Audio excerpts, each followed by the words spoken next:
Hi, my name's Emma. Thank you for clicking on the video about the Positive Teacher Company, and I'm going to go through the teacher planner. You've got your goals for the year here and any usernames and passwords for websites here. Then then you're on the teacher focus section, and within this section you've got like your daily overview and things to know, and I think this is useful for supply teachers and people who are just covering your class for a little bit and don't really know much about your school. Okay, then you've got a section on professional development, which I really like this, and I'm going to use it because I don't know about you, but I always have bits of notes here and everywhere, and I don't keep a good track of my professional development, especially my training.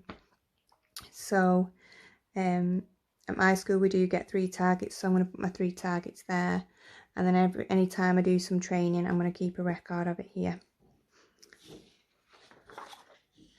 This is this year's actions, and if you go on the actual the Positive Teacher Company YouTube channel, they talk a bit more about this.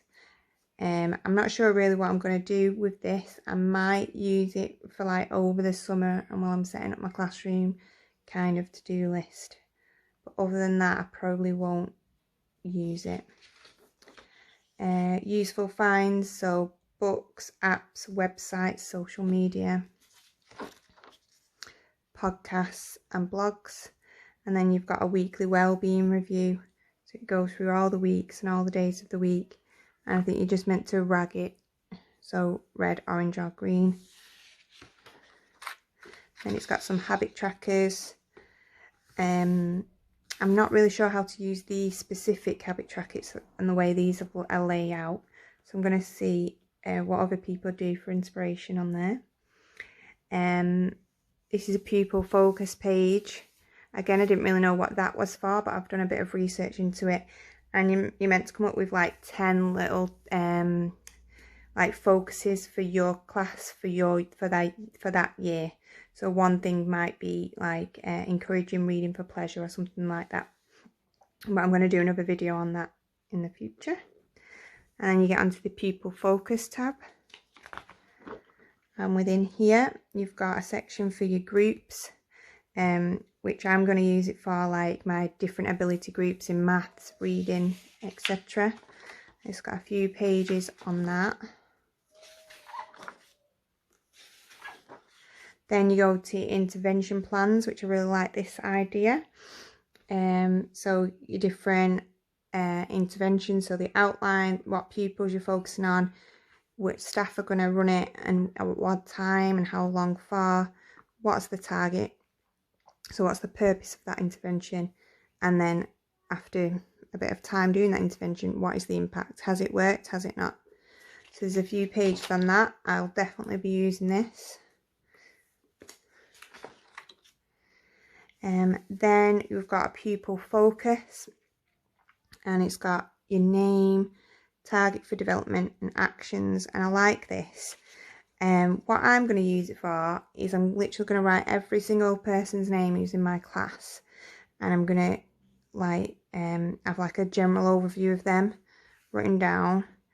It might not be targets, it might not be actions, I'm not sure. It might be likes, dislikes, what strategies work for that child, things like that. But I'm pretty sure I'll be using this in some way or other. Okay, then you get onto the calendar, and I like this. This is a general overview, targets for the year, which I'll probably do a video on that as well. And in the calendar section you've got consultations and appointments. I'll probably use this for like parents' evening, or if I've got parents coming in on a specific date just for a meeting, a one-off meeting.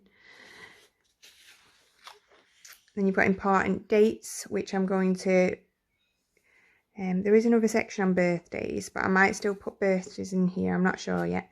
But birthdays, you know, anniversaries, that's personal stuff.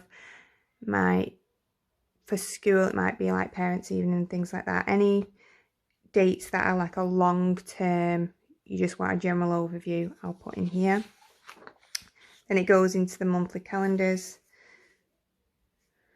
which I really like and I'm going to use. But what I'm going to do is I'm going to get some tabs to put down the side for the months of the year so that I can easily find them. So it goes through every single month.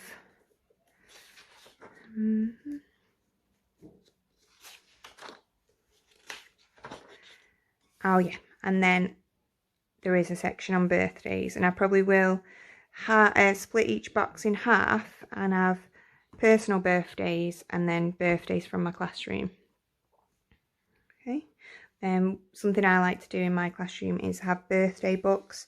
So I'll have a basket full of books wrapped up, and within that basket or near that basket will be my birthdays listed out, so I can keep checking to see if there's a birthday coming up that week. Then you go on to your term plans, and this is like an overview of your terms. And then this very similar page, but it just says long-term overview. So I think I'll probably just use one or the other, I'm not sure yet. Then for each term, you have ideas, which I've seen this brainstormed on the Positive Teacher Company YouTube channel. Seen a video on this where I like to brainstorm the ideas for that term.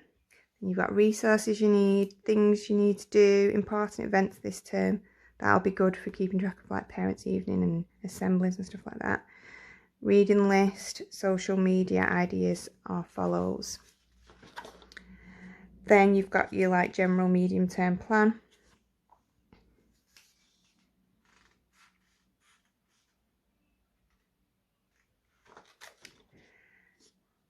And a seating plan and a timetable.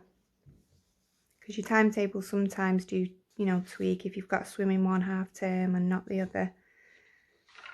And then it just goes into the next term and it goes through like that. I'm going to use these, definitely. I've been looking for a planner that has the monthly overview and the termly overviews and the weekly overviews. You know, has all these things in one. So I'm really glad that I came across this. And I think it's really going to work for me. As a planner, I have dabbled in like bullet journaling, did that for a while. I've tried lots of different planners. I've tried just general planners, you know, diaries, journals, notebooks. But I'm really hoping that this works for me. Okay, sorry. The next section is the weekly plans. And I like how it's got a general overview here of how you might spend your time. And that'll be a good one for if somebody's going to cover your class as well. Okay, and then you've got your timetable. You've got a mind map that you can fill in. You've got another kind of long-term overview, but in this one, it's slightly different. So you got your number of weeks, you got your topics, you got your special events, you got your visitors, you got your displays. So I'll probably use this and this alongside each other. Okay, right. Then it's literally your weeklies. So you've got all your days of the week and you've got your different sections. I'm planning on doing like register time, maths, literacy, guided reading, one afternoon session, another afternoon session, something like that. And then we've got your to-do list here and your notes. But what I'm going to do is I'm going to have this as my personal to-do list, like for stuff at home, and this is my work to-do list or I think that's what I'm going to do anyway. And basically you just go through every single week is the same.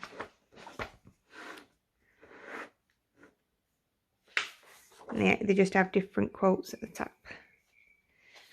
Okay.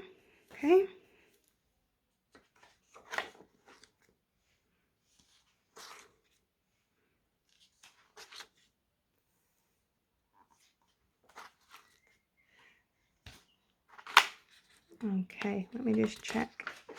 Yeah, okay. And then you've got evaluating my year, which I really like this idea. So you just like the goals at the beginning of the year, you're kind of reviewing it here. So I'm looking forward to doing that. And then we get onto the meetings tab. Okay, so you've got times for when your staff meeting, staff briefing and team meetings are. These might be SLT or Key Stage 1, Key Stage 2, or maths or whatever you've got going on. Pupil progress meetings, when you're going to have them. Parent meetings, CPD training meetings. Okay, and then you've got space for extra things at the bottom. Alright, and then at the front, so you start off with meeting notes, and I like this section of actions. So what I'm planning on doing is making notes throughout the meeting, and then after the meeting I'm going to summarize what do I need to do. Okay,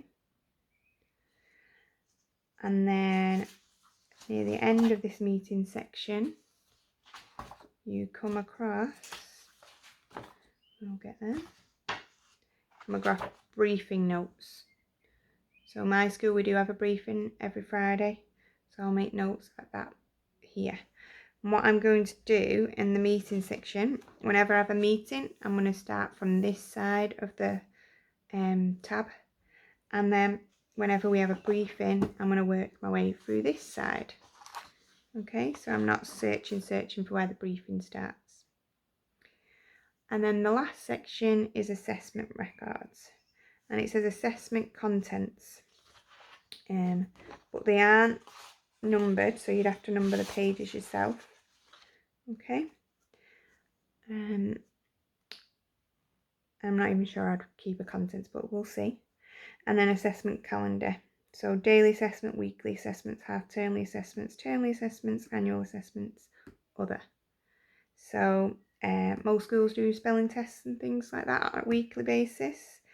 Daily assessments is probably like marking your literacy and maths and seeing how that's going to affect your next lesson. Half-termly assessments and termly, depending on what your school does with tests, and so on. Okay, and then within this it's just a list of records and things like this. So you can use it for marking, but you could also use it for making sure everybody's brought a form back or something like that. Okay, and that is it. I must note that this pen loop doesn't come with the diary. I bought it separately. Okay, thank you for watching this video. I plan on doing more videos all about my journey and my use of using the Positive Teacher Company Teacher Planner. It would be lovely if you could join me on this journey and watch my videos as I go. And please leave a comment with any suggestions of videos you would like to see. Thank you very much.